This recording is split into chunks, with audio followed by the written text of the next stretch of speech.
नमस्कार दोस्तों, एक बार फिर से आपका स्वागत है हमारे YouTube चैनल पर, जहां आज हम बात करने वाले हैं वेदों में मन को पढ़ने की कला पर, यानी secret of mind reading in Vedas. दोस्तों, मस्तिष्क को पढ़ना, मन की बातों को समझना, अपनी अंतरात्मा के साथ साथ इतनी सशक्त सिद्धियां हासिल कर लेना कि दूसरों की अंतरात्मा की आवाज़ भी सुनने की शक्ति हासिल कर लेना, इन्हीं का उल्लेख हमारे वेदों में हमें दिखाई देता है। ये शक्तियाँ बहुत सिद्धियों और कठोर तप के बाद ही ऋषियों और महान संतों को हासिल हो पाती थी। हमें भारत के अनेक प्राचीन ग्रंथों और शास्त्रों में भी असंख्य कहानियाँ मिलती हैं जहाँ किसी अन्य व्यक्ति के मन को पढ़ने की कला के बारे में बताया गया है। दोस्तों, आप तो जानते ही होंगे कि आज तक हमने इस पूरे ब्रह्मांड को एनर्जी के एक फॉर्म के रूप में देखा है। इसका मतलब ये है कि हम ये मानते हैं कि इस धरती पर मौजूद सभी चीज़ों में, चाहे वो सजीव हो या निर्जीव, उनमें एनर्जी है। तो जब बात किसी और के मन मस्तिष्क में बसी बातों को समझने की आती है तो ऊर्जा का यही विज्ञान काम करता है। इस तथ्य की खोज भारतीय ऋषियों द्वारा हजारों वर्षों पहले कर ली गई थी और इस कला का इस्तेमाल कर उन्होंने अपने समय में एक जन जागृति ला दी थी। दोस्तों, आज हम में से बहुत कम लोग इस तथ्य पर विश्वास करेंगे, लेकिन ये बिल्कुल सच है। इस कला का इस्तेमाल वैज्ञानिक धरातल पर भी किया जाता है। जब मनोवैज्ञानिकों को अपनी मरीजों के मन की व्यथा समझनी नहीं आती है, अब शायद आपके मन में यह सवाल उठ सकता है कि आखिर मनोवैज्ञानिकों द्वारा मन को पढ़ने में, हिप्नोटाइज करने में और किसी जादूगर के द्वारा आपकी आंखों के सामने वो दुनिया दिखाने में, जैसी जादूगर ने करुणा की थी, इसमें क्या अंतर है? दोस्तों, इन सभी कलाओं में एक समानता ये है कि इसमें सामने वाला व्यक्ति किसी दूसरे व्यक्ति के मन को अपने अनुसार प्रतिबंधित करने लगता है, काबू करने लगता है, जैसे हिप्नोटिज्म में और मनोवैज्ञानिकों और किसी जादूगर द्वारा किया जाता है। इस अलग अलग कलाओं में एक अंतर भी है, और ये अंतर ये है कि इनमें जिन तकनीकों का इस्तेमाल किया जाता है वो अलग अलग है। लेकिन आप इस उलझन में बिल्कुल मत रहिएगा कि ये वही तकनीक है जो वेदों में लिखी हुई है। बिल्कुल नहीं। वेदों में लिखी मन को पढ़ने का विज्ञान इससे भिन्न और विशिष्ट है, और ये विज्ञान कोई भी साधारण व्यक्ति आसानी से नहीं सीख सकता, बल्कि इसके लिए तो किसी भी व्यक्ति विशेष को एक कठोर तप, एक संकल्पित तपस्या करनी पड़ती है। दोस्तों, यहाँ मैं आपको एक और बात बताना चाहता हूँ कि हमारे ऋषियों ने श्रुति परंपरा के अनुसार जो वेद लिखे, उनमें इस कला यानी अन्य व्यक्ति के मन की बातों को सुनने, समझने की सिद्धि का इस्तेमाल हमेशा सत्कार्यों के लिए किया था, भाषा की सीमाओं को तोड़ने के लिए किया था, मन को शून्य तक साध लेने के लिए किया था, जिसे आज मॉडर्न साइंस में टेलीपैथी कहा जाता है। इस तकनीक के द्वारा दूर दराज में स्थित अपने शिष्यों से संपर्क करने के लिए किया था। हमें कई लोक कथाओं और वैदिक कहानियों में भी इस सिद्धि के द्वारा भयंकर रोगों का उपचार करने के बारे में पता चलता है। आप ये जानते ही होंगे कि ऊर्जा को न बनाया जा सकता है और न नष्ट किया जा सकता है। इसे तो सिर्फ और सिर्फ परिवर्तन किया जा सकता है, यानी ट्रांसफर किया जा सकता है। जैसे एक तार से बिजली के रूप में गतिशील ऊर्जा जहाँ पंखे तक पहुँचती है तो हवा का रूप ले लेती है। उसी तार को यदि एक बल्ब से जोड़ दिया जाए तो ये एक रोशनी में बदल जाती है। ऊर्जा का ठीक यही सार्वभौमिक सिद्धांत तब भी लागू होता है जब हमारे मुख से शब्दों और वाक्यों के रूप में हमारी भावनाएं निकलती है। आपको क्या लगता है, क्या हमारी बातें सीधे सीधे हमारे मुख से स्फुटित हो जाती है? नहीं दोस्तों, हमारे भीतर हमारी भावनाओं से मेल खाती ऊर्जा का प्रवाह होता है, और यह प्रवाह जब हमारे गले में मौजूद हवा से टकराता है तो ये वाइब्रेट होकर हमारे मुंह से शब्दों और वाक्यों के आकार के रूप में बाहर निकलता है। आइए आपको ये रोचक वैदिक विज्ञान थोड़ी और गहराई से समझाता हूँ। हमारे शरीर में 4 वाक मौजूद होते हैं। पहला है वैखरी, दूसरा है मध्यम, तीसरा है पश्चिंती और चौथा है पैरावाक। अगर हम वैखरी वाक की बात करें तो ये हमारे मस्तिष्क में मौजूद विचारों को हमारे मुख से शब्दों और वाक्यों के रूप में बाहर निकलता है। दूसरा है वाक। क्या कभी आपने महसूस किया है कि जब आपके विचार आपके मस्तिष्क में होते हैं लेकिन वो बिना आपके मुख का सहारा लिए आपके मन में उच्चारित होते रहते हैं? इस वीडियो को देखते समय भी आप कुछ न कुछ सोच ही रहे होंगे, आप उन्हें सुन भी पा रहे होंगे, लेकिन बिना बोले। ये है मध्यम वाक, जो आपके मस्तिष्क और कंठ के मध्य में कहीं होती है। कोई गीत या गाना जो आपके मन में आप गुनगुना रहे होते हैं और सुनते भी है, लेकिन कमाल की बात यह है कि इस दौरान आप अपने होठों को हिलाते नहीं हैं। इसका अनुभव हम सबने किया है। अब चलते हैं पश्चिमी वाक की तरफ। पश्चिमी वाक यानी आपके जो विचार अब तक शांतिपूर्वक आपके मन में थे, वो अब आपके स्वादिष्टान चक्र के पास वायु से मेल खाते हैं। अब आपके विचारों को जब यहाँ से वायु का साथ मिला तो उसने एक ऊर्जा का प्रवाह सुनिश्चित कर लिया। ये प्रवाह धीरे धीरे आपकी श्वास नली से ऊपर की ओर आने लगता है और फिर वो आपके मुख से स्वर के रूप में बाहर आने लगता है। पश्यंती वाक आपके विचारों को आपके स्वादिष्टान चक्र के नीचे वायु के संवेग से प्रवाह देती है और फिर यही प्रवाह अनेक को शब्दों और वाक्यों के साथ आपके मुख से बाहर आ जाता है। अब आखिरी वाक है प्यारा वाक। दोस्तों, इसे समझना आपके लिए थोड़ा कठिन हो सकता है क्योंकि ये आपके पश्यंती वाक के भी नीचे मौजूद होता है। इनमें भी विचार होते हैं लेकिन ये सबकॉन्शियस लेवल पर आपके शरीर में एग्जीक्यूट करते हैं, जबकि अब तक आपके शरीर में वायु के द्वारा गतिशील भी नहीं हुए हैं। कितना अद्भुत है ये।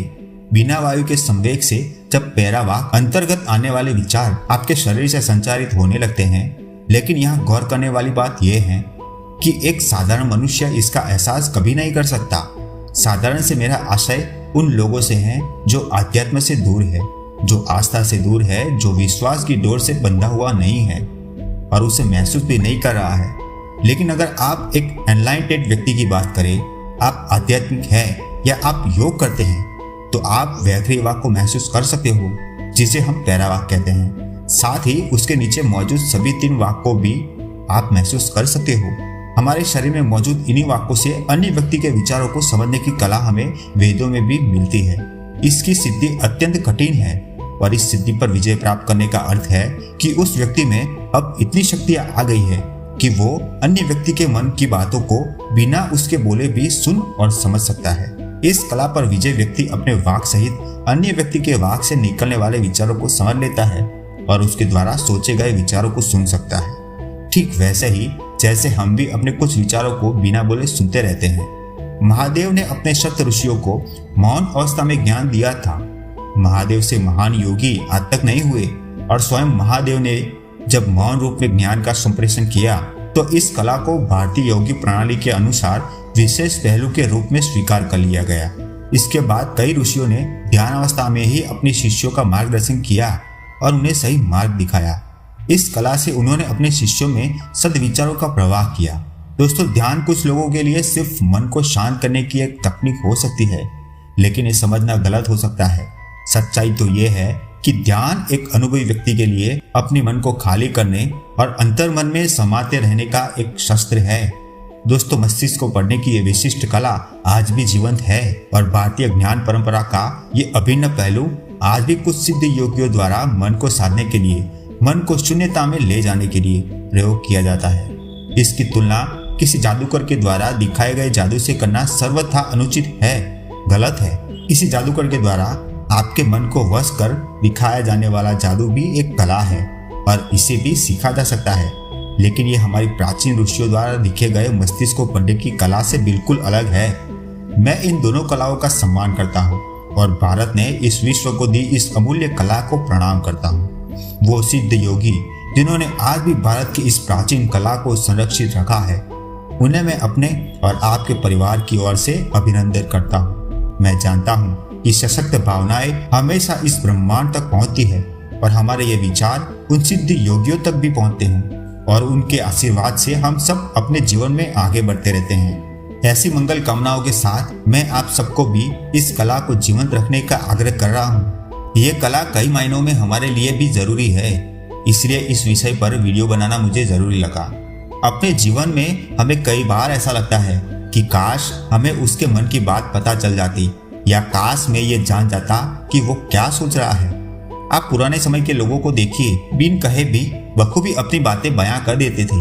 उनके पास तो कोई सिद्धि नहीं थी, पर उनका प्रकृति से जुड़ाव था। उनमें अनंत भावनाएं जीवंत हुआ करती थी, स्वार्थ नहीं था, सबके लिए सद्भाव, प्रेम और समरसता थी। लेकिन अब परिस्थितियां बिल्कुल उलट हो चुकी है और अब तो हमें भूलकर भी व्यक्त की गई बातें भी समझ में नहीं आती है।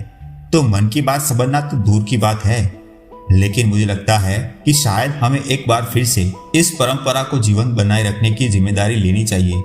गलत इरादों को अंजाम देने के लिए नहीं, बल्कि गलत लोगों से सावधान होने के लिए, उन लोगों के मन की बात समझने के लिए जो बोलकर अपनी बातें नहीं बता सकते, उन बेजुबान पशुओं की पीड़ा सुनने के लिए हमें एक बार फिर वेदों की ओर लौटना होगा। उनमें छुपे ज्ञान से खुद को पोषित करना होगा।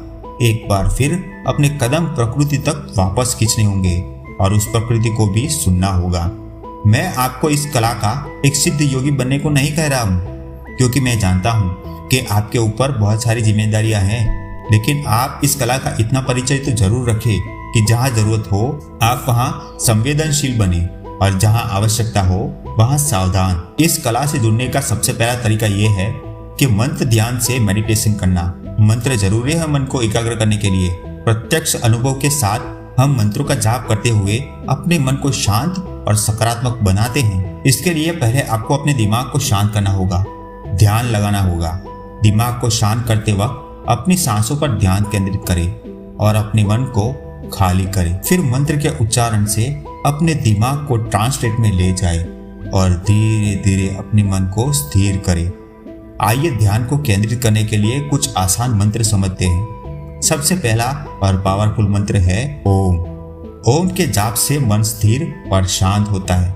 इसके अलावा अहम ब्रह्मास्मि का जाप हमें अपने अस्तित्व की पहचान करवाता है। दोस्तों, ये ध्यान आपको अन्य व्यक्ति के मन को समझने में मदद करेगा। पूरी तरह से तो नहीं, लेकिन आपको इतना सशक्त जरूर बना देगा कि आप सामने वाले की मंशा समझ सके। धीरे धीरे आप अपने आसपास के लोगों को ऑब्जर्व करें।